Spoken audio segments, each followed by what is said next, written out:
Bin Laden స్పష్టంగా ఈ భావజాలాన్ని అనుసరించాడు. సెప్టెంబర్ 11 తర్వాత వారాలలో ఆయన కుతుబ్ పదజాలాన్ని తరచూ వాడాడు.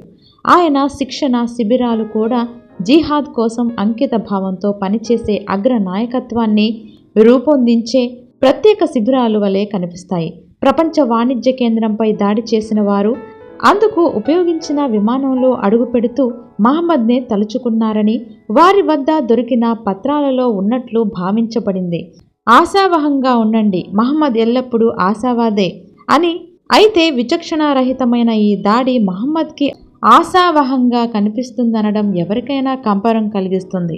ఎందుకంటే మహమ్మద్ తన జీవితంలో చాలా భాగం ఇటువంటి విచక్షణారహితమైన హింసను అరికట్టడానికే శ్రమించాడు.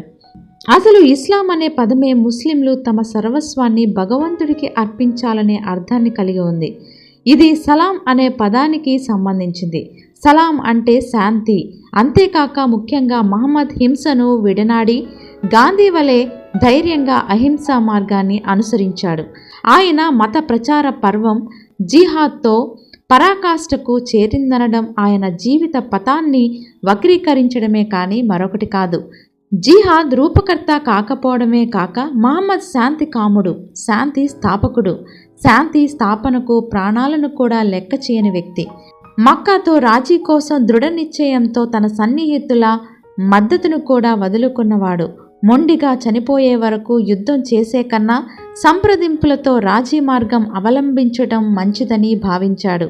ఈ వినయం సర్దుబాటులే విజయ సాధన మార్గాలయాయని ఖురాన్ కూడా పేర్కొంది. ఈ సంక్లిష్ట సమయంలో మనకి ప్రవక్త జీవితాన్ని తెలుసుకోవడం అవసరం.